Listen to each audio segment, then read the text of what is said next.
नमस्कार मित्रमैत्रिणींनो. कृपासिंधू स्वामी परिवारामध्ये आपल्या सर्वांचे मनपूर्वक स्वागत आहे.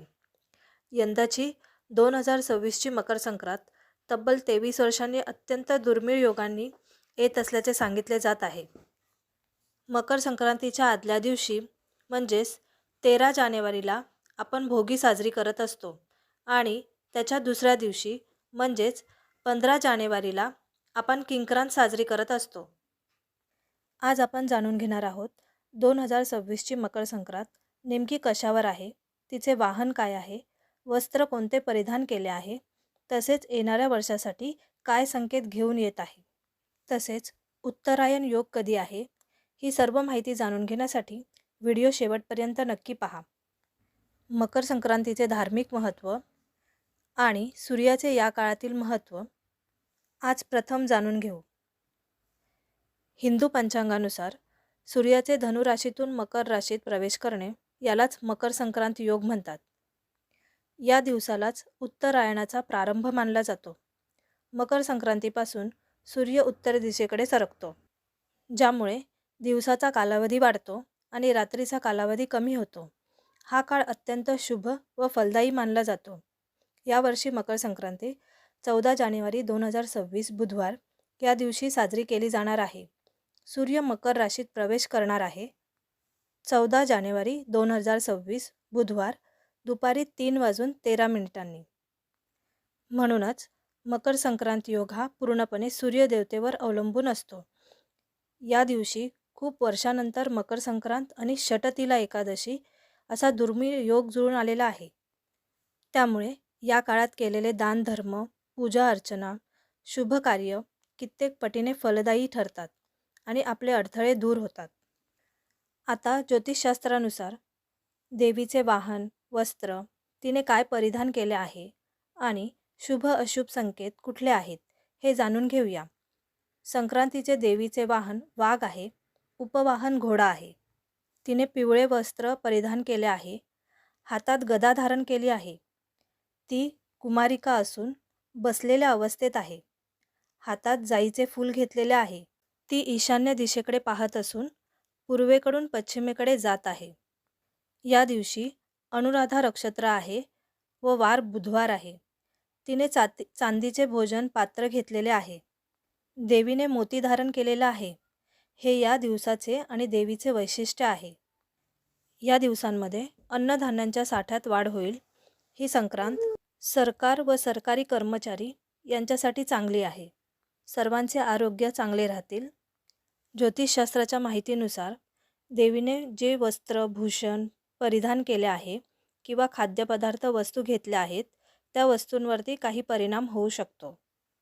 देवीने पिवळ्या रंगाचे वस्त्र परिधान केलेले आहे, त्यामुळे पिवळ्या रंगाचे वस्त्र आपण परिधान करायचे नाहीत. म्हणजेच पिवळ्या रंगाचे वस्तू या दिवशी वापरायच्या नाहीत. तसेच पूजेमध्येही पिवळ्या रंगाचे काहीही वापरायचे नाही. म्हणजेच पिवळी फुलेही वापरायची नाहीत. दुसरा कोणताही रंग वापरू शकता, लाल, हिरवा, गुलाबी, काळा, पण आपण पिवळा रंग चुकूनही वापरायचा नाही. या दिवशी महिलांनी काळ्या रंगाची साडी, ड्रेस घातले तरी चालतील. मकर संक्रांतीच्या दिवसामध्ये काळ्या रंगाला खूप महत्त्व दिले जाते. मकर संक्रांतीत दानालाही खूप महत्त्व आहे. शक्य झाले तर गरजूंना दान करा. एखादे भांडे, वस्त्र, तीळ, गूळ कोणत्याही वस्तू दान करत राहा. त्यामुळे तुम्हाला पुण्यफळ प्राप्त होते. या दिवशी काय काय करू नये तर या दिवशी केस धुवू नये, ब्रश करू नये, गाय, बकरी अशा जनावरांचे दूध काढू नये, मांसाहार टाळावे, ब्रह्मचर्याचे पालन करावे. चला तर मग जाणून घेऊ या दिवशी काय काय करावे. या दिवशी सुगड पूजन करावे. कोणीही ही पूजा करू शकते. सर्वप्रथम उठल्यावरती सूर्याला अर्घ्य द्यायचा आहे. त्या पाण्यामध्ये हळद, कुंकू, अक्षदा, फुलं टाकायची आहेत आणि ते पाणी सूर्याला अर्पण करायचे आहे. सूर्याला पाणी अर्पण करत असताना ओम सूर्य देवताय नमः या मंत्राचा उच्चार करायचा आहे. तसेच या दिवशी झाडू खरेदी करायची आहे आणि तिचे पूजनही करायचे आहे. कारण झाडूला आपण लक्ष्मीचे रूप मानतो आणि मकर संक्रांत हा देवीचा सण असल्यामुळे या दिवशी लक्ष्मीची उपासना आणि पूजा केली जाते. हे करणे अतिशय शुभ मानले जाते. सर्वात महत्त्वाचे म्हणजे या दिवशी आपण सर्वजण सर्व रुसवे फुगवे विसरून एकमेकांना तिळगुळ देत असतो आणि बोलत असतो, तिळगुळ घ्या, गोड गोड बोला. मकर संक्रांत हा सण गोडवा पसरवणारा सण मानला जातो. म्हणून या दिवशी गोड पदार्थांवरती भर दिला जातो. त्यामध्ये तिळाला आणि गुळाला प्रथम प्राधान्य दिले गेले आहे. तिळगुळ देऊन आपण मकर संक्रांत साजरी करतो. हा 3 दिवसीय सण मानला जातो. पहिल्या दिवशी भोगी येते, दुसऱ्या दिवशी मकर संक्रांत आणि तिसऱ्या दिवशी किंक्रांत येते.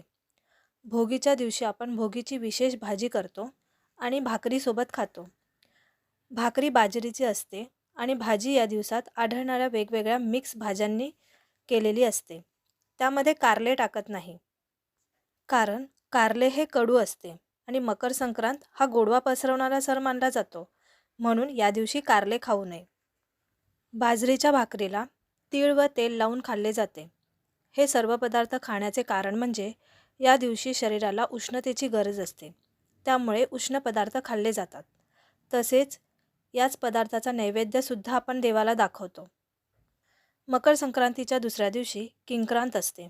या दिवशी कोणतेही छोटे मोठे शुभ कार्य करू नये, कारण या दिवशी देवीने एका राक्षसाचा वध केला होता. म्हणून हा दिवस अशुभ मानला जातो. किंक्रांतीच्या दिवशी कोणतीही नवीन वस्तू देखील खरेदी करू नये. किंक्रांतीच्या दुसऱ्या दिवसापासून रथसप्तमीपर्यंत सर्व महिला हळदी कुंकू हा कार्यक्रम अगदी मनोभावे करत असतात आणि महिलांना काही वाणही दिले जाते. महिलांनी कोणकोणते वाण यावर्षी द्यायचे आहे, ज्यामुळे आपल्या जीवनात भरभराट होईल, सुख येईल, त्यासाठी माझा पुढचा व्हिडिओ नक्की पहा. माझा हा व्हिडिओ आवडला असेल तर लाईक करा, शेअर करा आणि सबस्क्राईब करायला विसरू नका. तुमची कमेंट हीच माझी ऊर्जा. मकर संक्रांतीच्या खूप खूप शुभेच्छा. तिळगुळ घ्या, गोड गोड बोला.